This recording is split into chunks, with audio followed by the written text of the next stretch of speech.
There's surviving, and then there's thriving.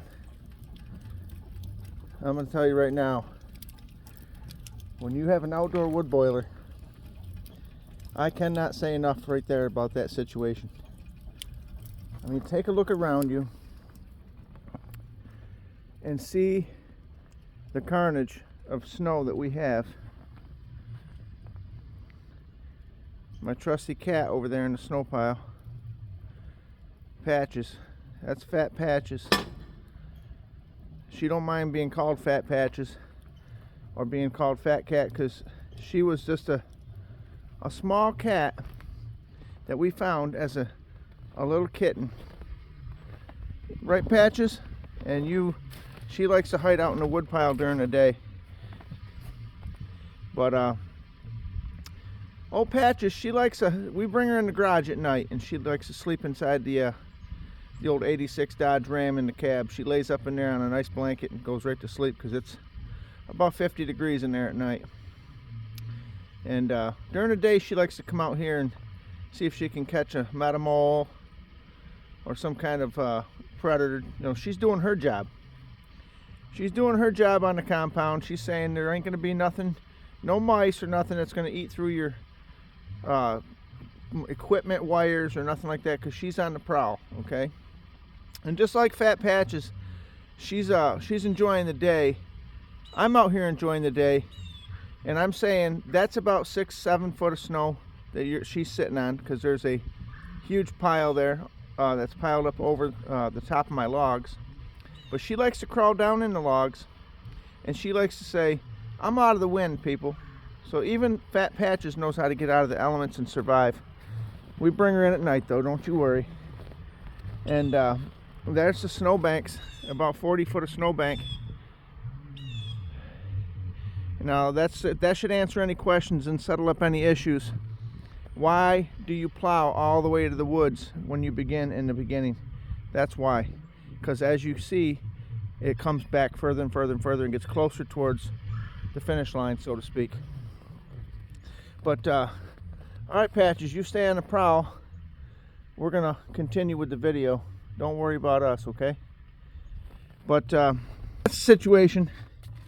And Patches likes to come out and hang out with you while you're loading the wood stove or just getting things done. She's like almost like a dog. She's right up on your ankles most of the time.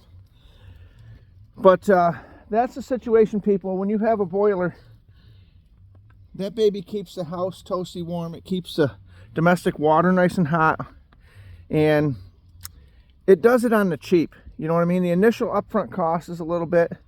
I think I paid $6,000 for it. Now I did the installation, so you can't count that. I think they get about $4,000 or $5,000 to install them if you don't know how to do it yourself. So it pays to be a Renaissance man. You know what I'm saying?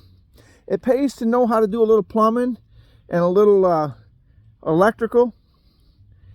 These are the things that are going to pay you dividends in the end, people. It's not a college education that's about human studies or something like that. I mean, that is the foolish thing to do, is go spend your hard-earned money on a college degree that means nothing.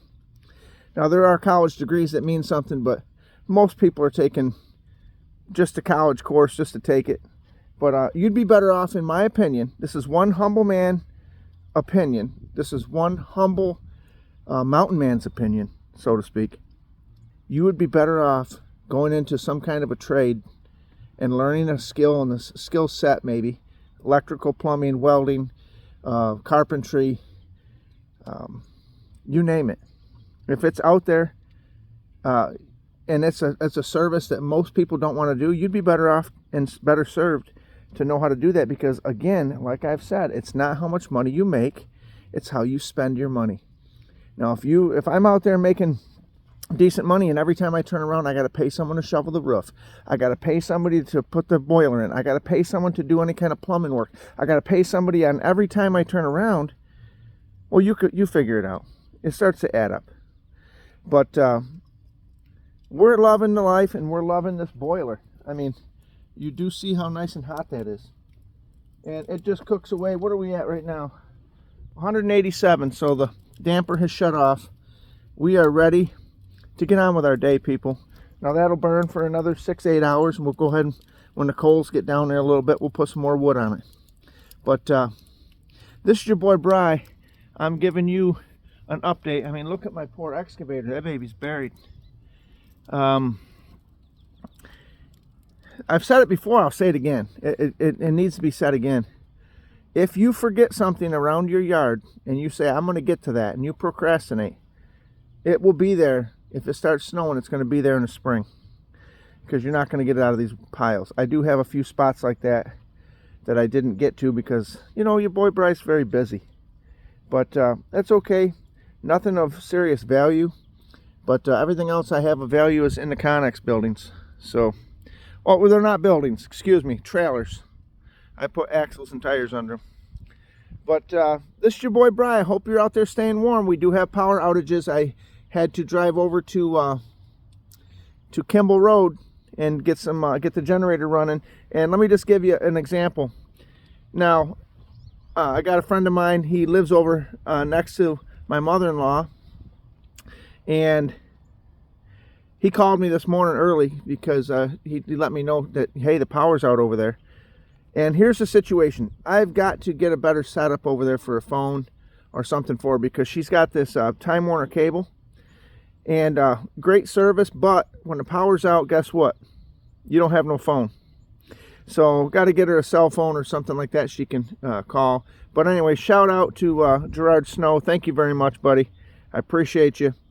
And you know, the situation is, you know, you can call your boy Bry if you ever need something, because, you know, you got my back, I got yours.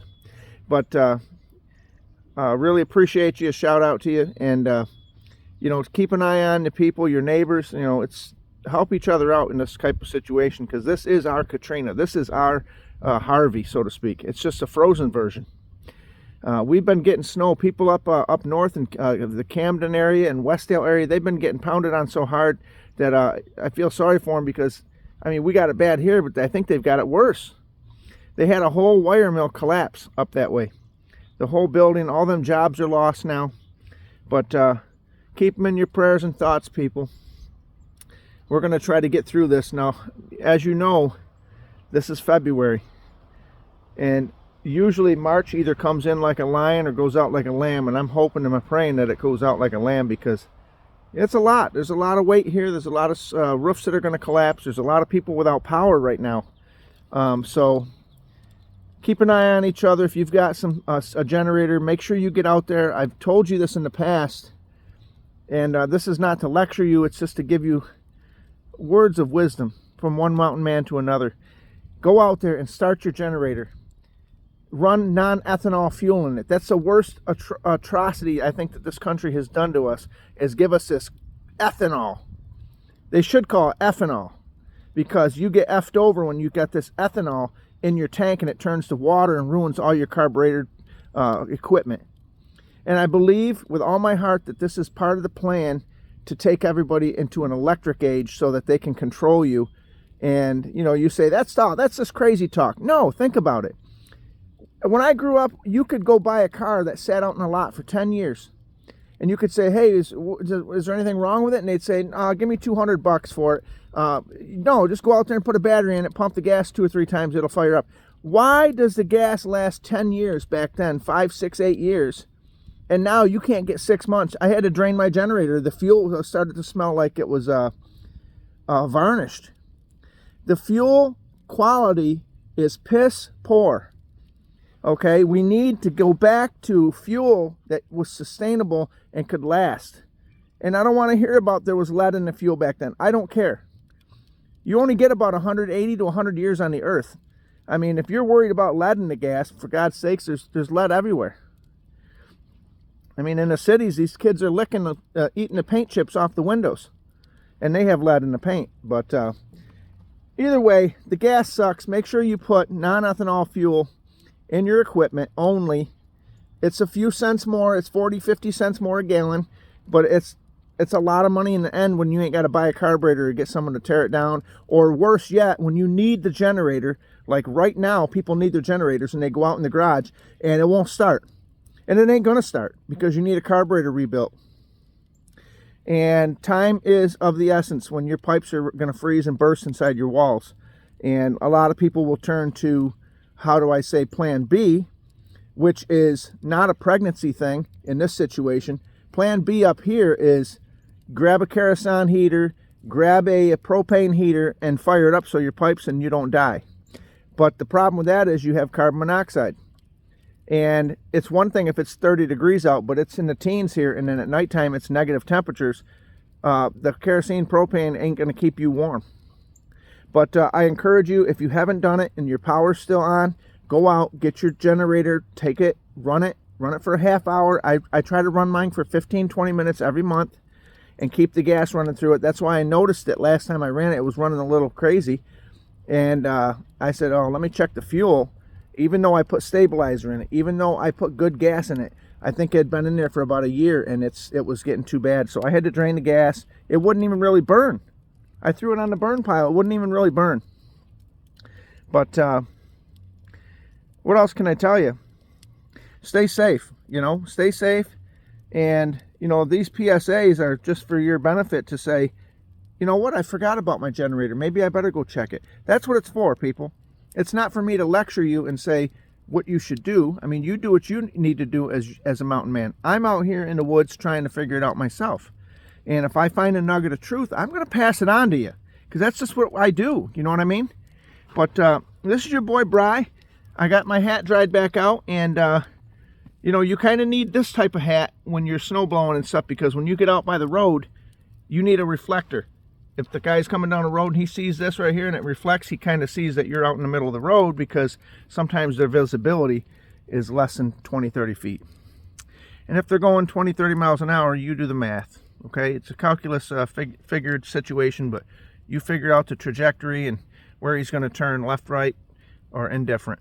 This is your boy, Bry. I got to get on down the road.